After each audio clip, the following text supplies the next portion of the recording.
Bonjour à tous, on se retrouve pour une nouvelle vidéo sur la présentation du Sonoff Basic ZBR3.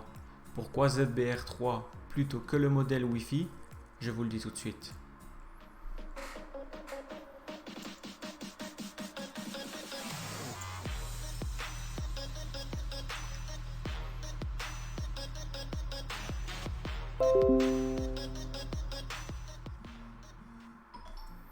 Donc pourquoi ZBR3? Puisque j'utilise du Zigbee, une clé Conbi qui est à l'extrémité de ma maison et des devices qui sont à l'autre extrémité, ce qui peut provoquer des pertes de connexion. Pour pallier à cela, on utilise des routeurs qui vont faire transiter l'information vers le coordinateur. Et donc le réseau Zigbee effectuera un maillage entre lui qui permettra donc aux devices qui se trouvent loin de pouvoir communiquer avec le coordinateur. Donc en l'occurrence ici une clé Conbi 2, mais vous pouvez avoir du Zigbee to MQTT avec une CC2531 ou alors du LaunchXL CP 1352. Bref, n'importe quel coordinateur, vous aurez le même souci. Bien que certains coordinateurs aient une portée plus grande que d'autres, moi pour mon cas il n'y en a aucun qui convenait. Donc en mettant en place un système de routage d'informations, en même temps ce Sonoff va vous permettre d'utiliser un périphérique. Donc ici je vais vous le présenter. Il va permettre d'encaisser jusque 10 ampères, 2200 watts en théorie, ce qui donne une entrée input et une sortie output tous les deux en 230. Donc vous devrez mettre du 230 volts dessus. On a le bouton d'appairage, la première LED qui est rouge pour tout ce qui est état du relais, allumé rouge, relais enclenché, si c'est éteint vous ne verrez rien, et la deuxième c'est une LED verte pour l'état du réseau. Donc à l'intérieur ça se compose comme ceci. J'avais préalablement bien sûr ouvert avec un tournevis parce que sinon on ne sait pas le déclipser si facilement. Voici le module, la puce, l'entrée, la sortie et le relais. Ici les pistes qui sont pour moi assez correctes, elles sont éloignées contrairement au tout premier modèle de Sonos qu'on trouvait. Les Sonoff basiques de première génération, les pistes étaient beaucoup plus rapprochées et pour moi de moins bonne facture. Donc ici elles sont assez correctes je trouve pour ce module. Je crois donc que pour les 10 ampères on pourra les encaisser correctement. Ce qu'on retrouve d'autre dans la boîte, le fascicule avec un QR code pour appairer à l'application d'origine. C'est pas le but ici donc je vais pas m'étendre sur ça. Dans la petite pochette je vous conseille vivement d'utiliser, c'est pour bloquer vos fils à l'intérieur pour que les fils évitent de se balader. Si vous bougez le module, ça peut éviter le court-circuit, donc c'est toujours sympa. C'est fourni avec, il y a 4 vis, ça vous prendra 2 minutes de les mettre, donc n'hésitez pas, utilisez-le. Pour le test et le rapatriement, je prends un module qui est déjà branché au 220, qui clignote. Je l'ai déjà appairé plusieurs fois, donc il est possible que ça prenne un peu de temps pour le reset. Donc on passe sur l'interface que vous connaissez pour ceux qui l'utilisent de Cons.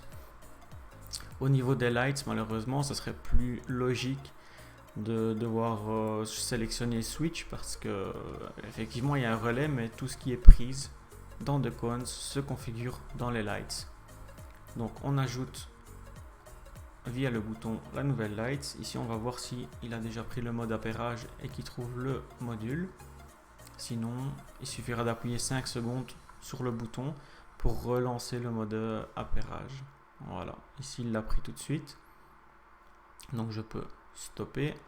On va renommer, on entend le relais clignoter, on va renommer le module donc en ZBR3B pour ma part, puisque j'ai déjà un Sonoff basique qui est sur mon réseau, ce qui va me permettre de vous montrer à quoi ressemble le maillage sur The Cons. Je vous montre ça tout de suite. Donc vous voyez le premier Sonoff basique, il se trouve ici. Il a déjà 2 appareils qui sont connectés sur lui. Et le nouveau qui vient d'arriver, il n'est pas encore maillé dans le réseau, mais ça se fait assez vite. Pour certains devices, il faudra jusque 24 heures selon le module sans fil. Donc moi, tout ce qui est device à droite ici, c'est soit des devices qui viennent d'être appairés, soit des devices qui ne sont plus utilisés, donc qui ne sont pas maillés dans le réseau Zigbee. Et pourtant, il pourrait très bien fonctionner même si le lien n'apparaît pas dans le réseau. Donc je retourne ici, je vous montre entre parenthèses la fiche avec le lien sur Amazon, le lien qui sera dans la description si le module vous intéresse et si vous désirez aussi inclure des routeurs pour contrôler des lampes ou d'autres devices chez vous. Ce module coûte 10,99 € avec Prime, ce qui n'est pas excessif en soi. Donc voilà, bon, c'est pas. Moi, je les ai achetés par 4 directement parce que j'avais besoin de plusieurs devices. Donc, je les placerai dans des points stratégiques de ma maison pour pouvoir répartir uniformément la charge au niveau du réseau. L'utilisation sera principalement via Node-RED. Donc, si je reprends Sonoff Basic, pas celui-ci, le ZBR3B.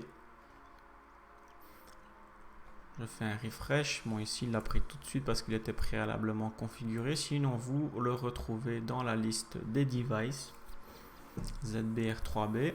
Ce que je vais envoyer comme commande du toggle pour tester le on-off juste avec le timestamp pour l'inject. Done.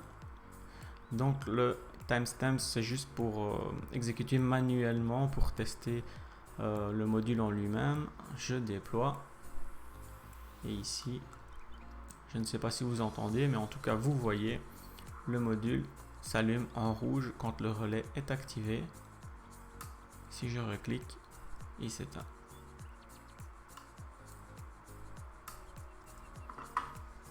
Voilà. Je ne sais pas si on aura l'occasion de voir le maillage directement. Eh bien oui. Il a été se connecter à une prise IKEA qui est un autre routeur en soi. Si des devices sont plus proches de lui que d'un autre routeur, il se peut qu'il s'y connecte aussi dans le futur. Voilà pour le test. Un petit module vachement utile, pas très cher, qui vous permettra d'étendre votre réseau. J'en présenterai d'autres par la suite, comme les prises Xiaomi ou les prises IKEA, qui fonctionnent aussi correctement. Et donc voilà, si vous voulez voir d'autres vidéos, n'hésitez pas à vous abonner à ma chaîne. Je vous dis à bientôt, à plus.